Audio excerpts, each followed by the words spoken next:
shall talk on malpresentation and malposition. Malposition is the abnormal position of the vertex of the fetal head with the occiput as the denominator in relation to the maternal pelvis. So it refers to any position of the vertex other than the flexed occipito-anterior one. Whereas malpresentations means all presentations of the fetus other than the vertex. So this is a very big topic. So today I shall cover all malpositions and malpresentations other than the breech presentation. And to know this chapter fully, you need a dummy and a pelvis so that you can understand the mechanism of labor in a better way. So starting with occipito-posterior position. So what does it mean? So in a vertex position, when the occiput is placed posteriorly over the sacroiliac joint or directly over the sacrum, it is called occipito-posterior position. The incidence is about 10% of all vertex presentation at the onset of labor. When it is placed over the right sacroiliac joint, it is called right occipito-posterior position, which is also known as the third position of the vertex. When it is placed over the left sacroiliac joint, it is called left occipito-posterior position or the fourth position of the vertex. And when it points towards the sacrum, it is called direct occipito-posterior. Right occipito-posterior is 5 times commoner than left occipito-posterior position because of the dextral rotation of the uterus and presence of the sigmoid colon on the left side.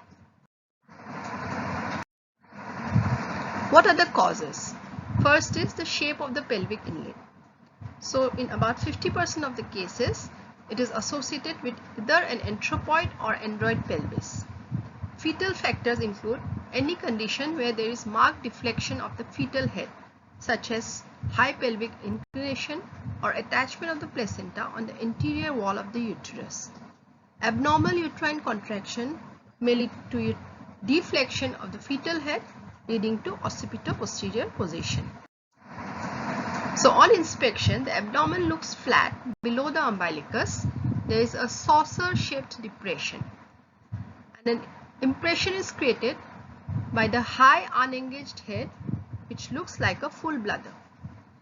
On palpating, we can feel the fetal limbs more easily near the midline on either side, and the back is felt far away from the midline towards the flanks. The anterior shoulder lies away from the midline, head is not engaged, and cephalic prominence is not felt so much prominently. So when we go for auscultation, the fetal heart rate is heard usually at the flanks on the same side as the back. In direct occipito-posterior position, however, it is felt in the midline. So when we go for vaginal examination, usually we can feel an elongated bag of membranes.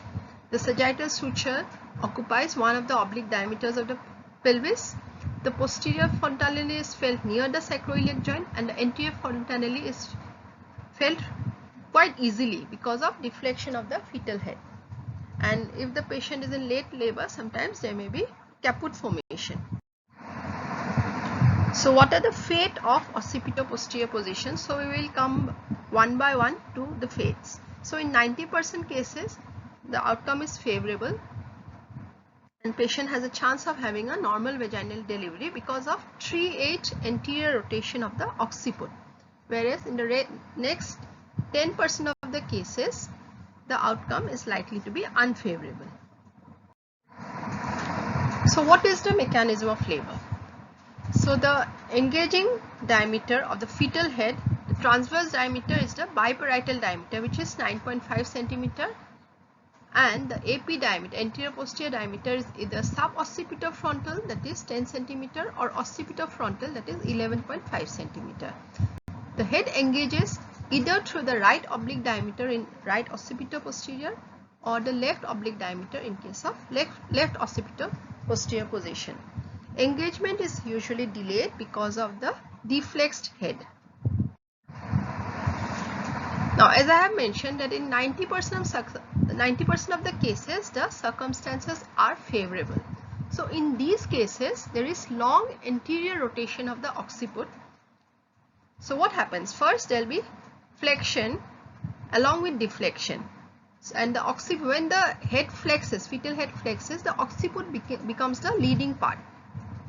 So once the occiput reaches the pelvic floor, there is internal rotation of the head, and the occiput is rotated through 3/8 of a circle so that it comes and lies under the symphysis pubis.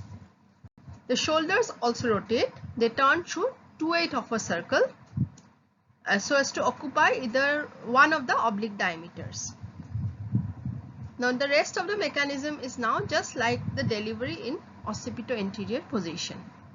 Now there is further descent and delivery of the head. Then there is movement of restitution, which occurs through 1/8 of a circle in the opposite direction of internal rotation. External rotation of the head then occurs through 1/8 of a circle in the same direction as restitution, as the shoulders rotate from oblique diameter to the antero-posterior diameter of the pelvis. Next, there is delivery of the shoulder and the trunk. So the mode of delivery is usually spontaneous or assisted vaginal delivery. Now what happens to the next 10% of the cases? So we may have three situations here. So there may be incomplete forward rotation, which usually occurs if the head is mildly deflex. So in such cases, what happens? The occiput rotates only through 1/8 of a circle anteriorly, so that the sagittal sutures comes and lies in the bispinous diameter, and then the labor process may get arrested at this stage, leading to deep transverse arrest. There may be non-rotation of the occiput, so that the sagittal suture continues to occupy the oblique diameter. So if arrest occur at this stage, it is called oblique posterior arrest.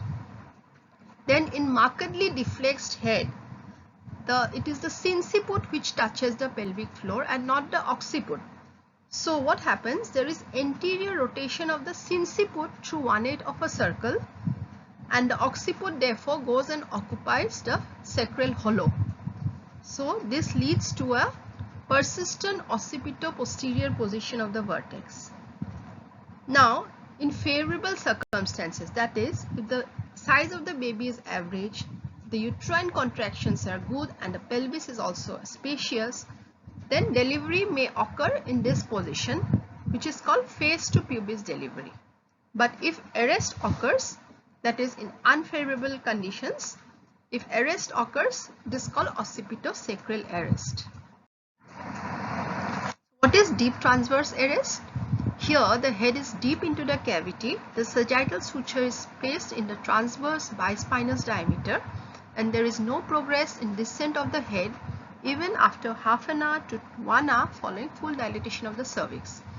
It may be the result of incomplete anterior rotation of the oblique occipito-posterior position, or it may be due to non-rotation of the more common primary occipito-transverse position of the fetal head.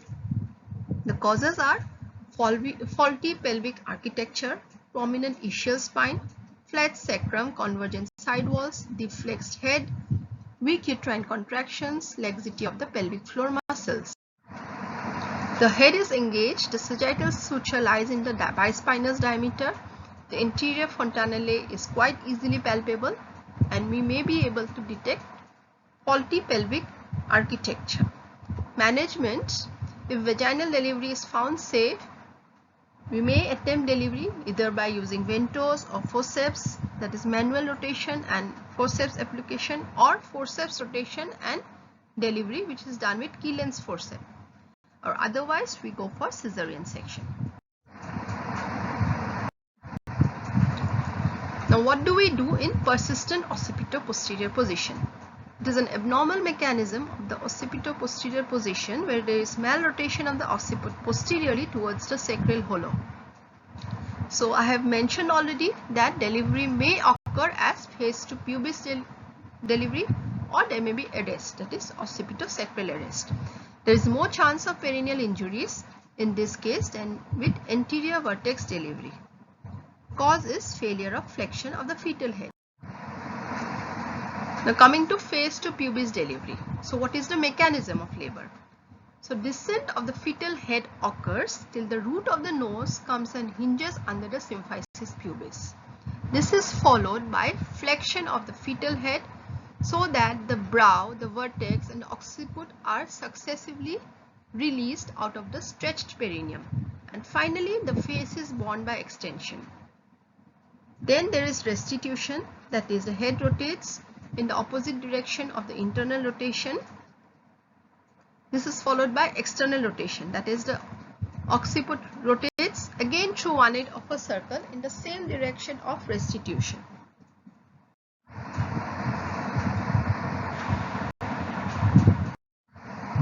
Coming to occipitosacral arrest. So if the head is engaged and the occiput descends below the ischial spine, we may attempt vaginal delivery by forceps application followed by extraction as face to pubis. But if the occiput is either at the level of ischial spine or above it, then we should go for cesarean section. Then arrest in oblique occipito-posterior position. So here, if vaginal delivery is found safe, we may go for venous delivery or manual rotation followed by forceps extraction or forceps rotation and extraction. In case of dead baby, craniotomy may be attempted, but if the case is found unsuitable for vaginal delivery, particularly in presence of mid-pelvic contraction, it is better to go for cesarean section. Now, management of labor in a case of occipito-posterior position. So, diagnosis and evaluation. So, the fetal back is usually on the flank. Fetal heart sound is difficult to localize. Then there is usually early rupture of the membranes. So all these features should arouse suspicion in us. By doing a vaginal examination, we can confirm our finding. Then we have to do a pelvic assessment so as to know, to have an idea about the adequacy of the pelvis. So there we particularly look for the inclination of the pelvis, the configuration of the inlet, sacrum, ischial spines and the side walls. Then regarding cesarean section, occipito-posterior position per se is not an indication of cesarean section. But if the pelvis is thought to be inadequate or there are other obstetric complications associated, then we go for cesarean section. So what do we do in first stage? So in uncomplicated cases, we allow labor to proceed. We start with an IV line and monitor the progress of labor. If the contractions are poor or the fetal head is persistently deflex, we usually go for augmentation by using an oxytocin drip. If labor fails to progress or there is incoordinate uterine action or appearance of fetal distress, then we go for cesarean section. In the second stage, in the majority of the cases, usually anti-rotation of the occiput occurs and the delivery is completed either spontaneously or by using forceps or ventouse. In a minority of cases, some action is required if on watchful expectancy we see that anterior rotation of the occiput hasn't occurred.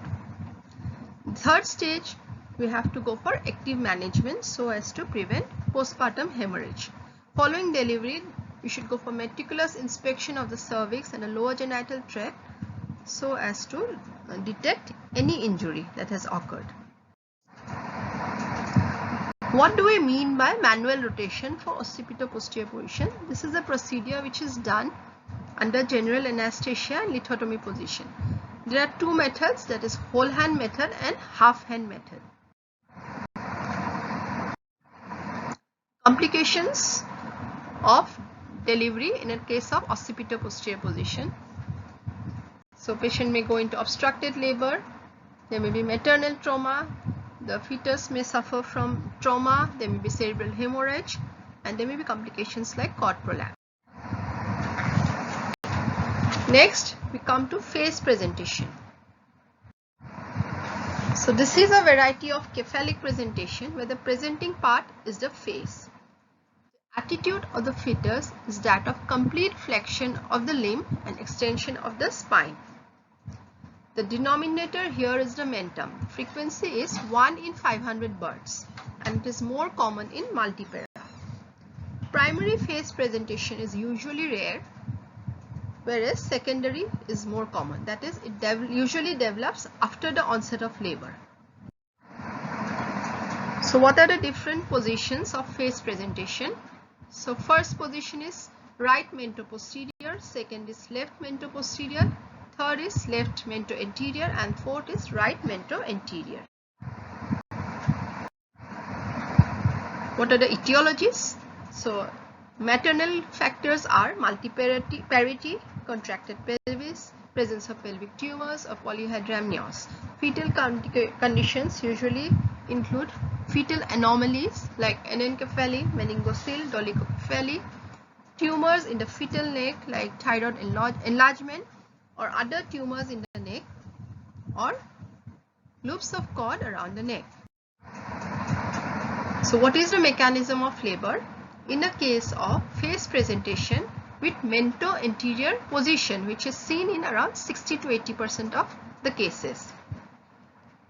So first is engagement. So the engaging diameter of the fetal head is submento-bregmatic, that is 9.5 cm in a fully extended head, and in a partially extended head it is submento-vertical, which is 11.5 cm. The usual diameter of engagement is the oblique diameter, with the mentum related to one iliopubic eminence. Engagement is usually delayed. There is internal rotation of the chin through one edge of a circle anteriorly so that the mentum comes and lies behind the symphysis pubis. Further descent occurs until the submentum hinges under the pubic arc. The head is next borne by flexion, delivering the chin, the face, brow vertex, and finally the occiput. The diameter that distends the vulval outlet is the submento-vertical, which is 11.5 cm.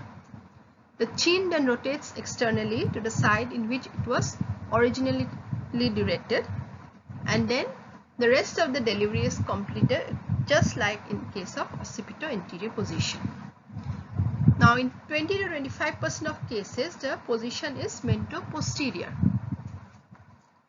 Here the cardinal movements in the mechanism are like those of occipito-posterior position. But the salient differentiating features are: in the mento-posterior position, anterior rotation of the mentum occurs only in 20 to 30% of the cases. In the rest, that is 70 to 80% of the cases, there is incomplete anterior rotation or non-rotation or short posterior rotation of the mentum, after which arrest occurs in all these positions, so that there is no possibility of spontaneous delivery. Ultimately, the labor becomes obstructed. So patient goes to a state of obstructed labor in all these conditions. So what are the diagnostic features? So in mento-anterior, on lateral grip, we can feel the fetal limbs anteriorly and back on the flank, which is usually difficult to palpate. On pelvic grip, the head is big and usually not engaged. The cephalic prominence is on the side towards which the back lies, and the groove between the back and the head is not prominent. Fetal heart sound is usually distinctly audible anteriorly through the side wall of the chest towards the side of the limbs. In mento-posterior position, the back is felt on the front and it is better palpated towards the podalic pole. Here, the differentiating feature is the groove between the fetal back and the head is prominent. The fetal heart sound is, however, not so distinct. It is generally audible on the flank towards the side of the limbs. When we go for vaginal examination, you can feel the mouth of the fetus having the hard alveolar margins, the nose, malar eminence, supraorbital ridge, and the mentum. Sometimes this is confused with breech presentation. So how do we differentiate? So in face presentation, the mouth and the malar eminences are not in a line, but in breech presentation, the anus and the ischial tuberosities lie in the same line.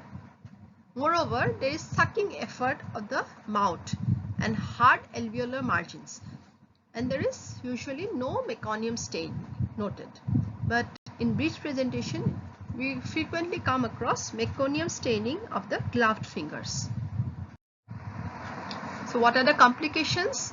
There is increased chance of perineal damage and increased risk of postpartum hemorrhage. In the fetus, there is risk of cord prolapse, increased operative interference, marked caput formation, intrapartum death, and neonatal infection. Management. In mento-anterior position, in the first stage, we just adopt a policy of wait and watch. We monitor the fetal heart rate and look for progress of labor. In the second stage also, we wait for spontaneous delivery to occur. We should go for liberal mediolateral episiotomy. If there is delay, we may go for forceps delivery. A cesarean section is required in cases with contracted pelvis, big baby, or if there is any other associated complication. Now in mento-posterior position, again in the first stage, vaginal delivery is allowed with strict vigilance, hoping for spontaneous anterior rotation of the chin.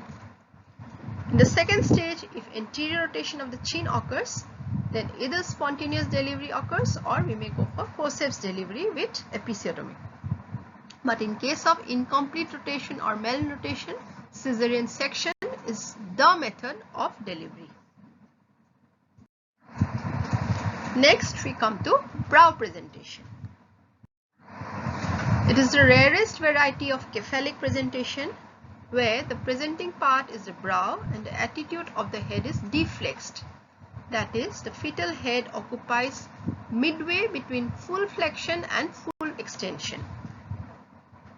Here, the portion of the fetal head between the orbital ridge and the anterior frontalis presents at the pelvic inlet. The incidence is 1 in 1000 births. It is usually an unstable position and either changes to vertex presentation or face presentation. On vaginal examination, we can feel the supraorbital suture and the anterior frontalis. What is the mechanism of labor? The diameter of engagement is through the oblique diameter with the brow either anterior or posterior.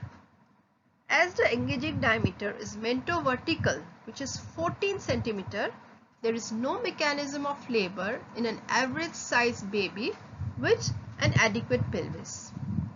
However, if the baby is very small and the pelvis is quite roomy, delivery may occur in mento-anterior brow position, but this is quite rare.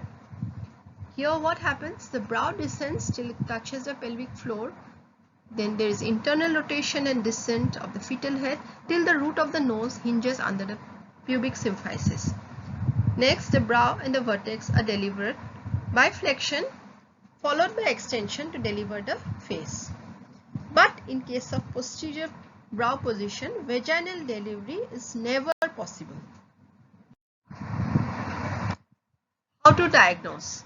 So it can be diagnosed by abdominal examination followed by vaginal examination, where we can feel the anterior fontanelle, the orbital ridges, the eyes and the root of the nose.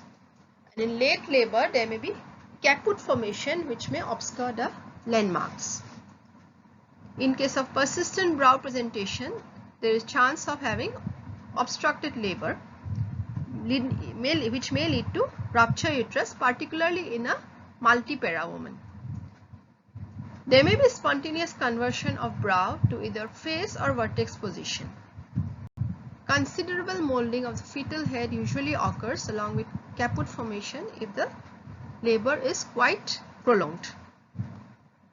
With a small fetus and a large pelvis, labor is easy, but if the fetal size is big, it is usually difficult. How to manage? In uncomplicated cases, if spontaneous correction to either vertex or phase occurs, vaginal delivery is attempted. But if it fails to occur, cesarean section is the preferred method of delivery. If the labor is obstructed and the baby is dead, craniotomy may be tried, but even that carries risk. Next, we come to transverse lie. So when the long axis of the fetus lies perpendicularly to the maternal spine or the centralized uterine axis, we call it transverse lie. There is another term called oblique lie. This is when this long axis forms an acute angle. In transverse lie, usually the shoulder is positioned over the pelvic inlet. The head occupies one iliac fossa and the breech occupies the other iliac fossa. The incidence is 1 in 200 births. It is 5 times commoner in multipara. In multiple pregnancy, it is quite common. So what are the positions? Dorso-anterior is the commonest position, where the back is positioned anteriorly. Next is dorso-posterior, then dorso-superior and dorso-inferior. What are the etiologies? So first is multiparity, where because of lax and pendulous abdomen and imperfect uterine tone, there is tendency of having this kind of lie. In multiple pregnancy, prematurity, polyhydramnios, placenta previa, congenital malformation of the uterus and contracted pelvis. On inspection, the uterus looks broader and asymmetrical, and it doesn't usually maintain the pyriform shape. On palpation, the fundal height is found to be less than the period of amenorrhea. In case of dorso-anterior, the resistant back is usually felt across the abdomen, and when it is dorso-posterior, we can usually feel the limbs, which are like irregular nodules.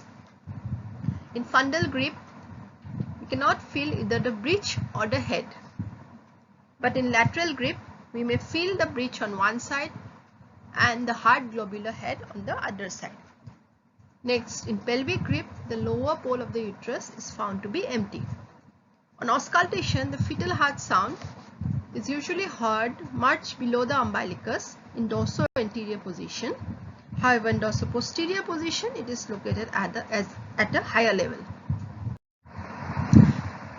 On vaginal examination, you can usually feel an elongated bag of membranes which may rupture prematurely. The shoulder may be felt by palpating the acromion, the scapula, axilla and the clavicle. You may even feel the ribs and the intercostal spaces. Sometimes the arm of the fetus is found prolapsed. There is no mechanism of labor in case of transverse lie in an average size baby. So the course of events, if we try for vaginal delivery, is usually going to be unfavorable. However, if labor continues, the fetal shoulder is forced into the pelvis and the corresponding arm frequently prolapses. As the labor continues, the shoulder is impacted firmly in the upper part of the pelvis and the uterus goes on contracting vigorously in an attempt to overcome the obstacle. And with time, we can usually see a retraction ring being formed. This is called the neglected shoulder presentation. That is the sequence of events that follow in a case of transverse lie if we allow for labor to progress. In a primigravida, usually the uterus becomes inert and features of exhaustion and sepsis are evident. But in multigravida, the uterus eventually ruptures. So the mother is at risk of dehydration, shock, rupture uterus, hemorrhage, septicemia, etc. The fetal risk is also increased due to cord prolapse, tonically contracted uterus and rupture uterus. The perinatal mortality is as high as 25 to 50%. Very rarely we may come across favorable outcomes, particularly if the fetal size is very small, as less as 800 grams or even less, and the pelvis is quite roomy. So in those cases, vaginal delivery may occur. In premature and macerated IUD, the fetus may sometimes be doubled up and expelled, which is referred to as conduplicatum corpore. So this is a diagram showing hen prolapse. So what should be the management? So if it is detected in the antenatal period, you should go for external cephalic version, which is tried beyond 35 weeks. So what is external cephalic version? So here we try to change the lie of the fetus from transverse lie to a longitudinal lie, so that the vertex becomes the presenting part. However, this is contraindicated in cases of antepartum hemorrhage, multiple pregnancy, big fetal size, contracted pelvis, severe preeclampsia, bad obstetric history, more than one previous cesarean section, or premature rupture of membrane. If this process fails or it is contraindicated, then it is better to go for elective cesarean section. If a patient comes to us in labor, if she is in early labor, external cephalic version may be tried, provided the Leica volume is adequate and there are no contraindications to external cephalic version. Otherwise, we should go for cesarean section. In late labor, usually cesarean section is preferred. Internal version, which was tried earlier, is no longer preferred. Next is compound presentation. Here, an extremity of the fetus prolapses alongside the presenting part and both present simultaneously in the pelvis. The incidence is 1 in 600. Either a hand or a foot of the fetus presents alongside the head or alongside the breech. Diagnosis is not difficult when the os is sufficiently dilated, especially after rupture of the membrane. There may be complications like premature rupture of membranes or cord prolapse. Etiology includes grand multipara, hydramnios, contracted pelvis, placenta previa, preterm labor. Complications are cord prolapse, cord entanglement, and perinatal death. Management: mature singleton pregnancy with contracted pelvis or cord prolapse should be delivered by cesarean section. All other cases usually may go for vaginal delivery. Elevation of the prolapsed limb with descent of the presenting part usually takes place spontaneously.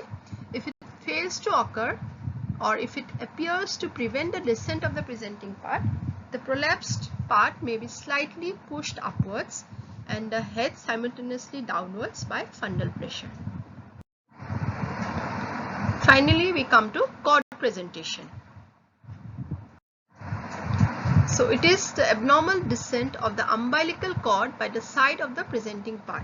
The incidence is 1 in 300 deliveries. Etiology: anything that interferes with the normal adaptation of the presenting part to the lower uterine segment.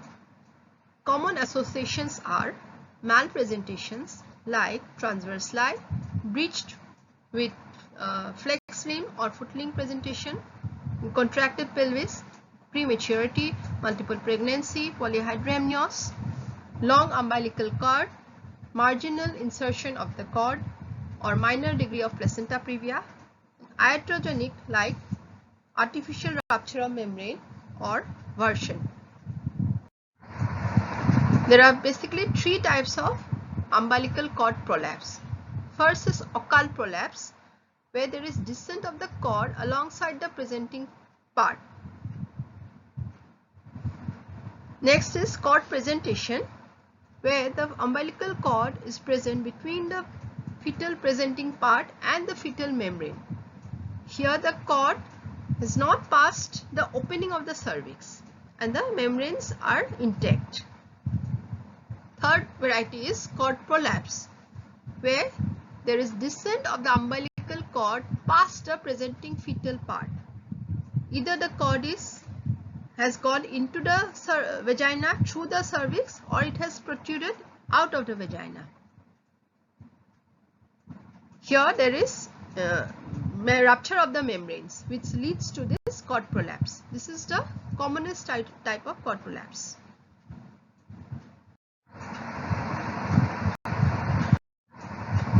Diagnosis. Umbilical cord prolapse should always be considered a possibility when there is sudden decrease in the fetal heart rate or there is variable decelerations, particularly after rupture of the fetal membranes. With overt prolapses, the diagnosis can usually be confirmed if the cord can be felt on vaginal examination. The primary concern here is the risk of cord compression leading to inadequate blood supply to the fetus, which in turn leads to oxygen deprivation. The cord can become compressed either due to mechanical pressure by the presenting part or due to sudden contraction of the vessels due to the decreased temperature in the vagina in comparison to the uterus. This may lead to fetal death. Historically, the rate of fetal death is as high as 40%, but it may be reduced to less than 10% if the detection to delivery interval is less than 30 minutes. The management. The gold standard for the treatment of umbilical cord prolapse in the setting of a viable pregnancy involves immediate delivery by cesarean section, especially if the woman is in early labor. Occasionally, vaginal delivery may be attempted if clinical judgment determines that it is a safer or quicker method. While preparations for delivery are being made, the following interventions may be made in an attempt to reduce the pressure on the cord to prevent fetal complications from cord compression. So these maneuvers are like manual elevation of the presenting fetal part or repositioning of the mother to a knee chest position or Trendelenburg position, that is head down with feet elevated position, or otherwise lying on the left side. We may also attempt filling of the urinary bladder using a Foley's catheter so as to elevate the presenting fetal part and lift it off the cord.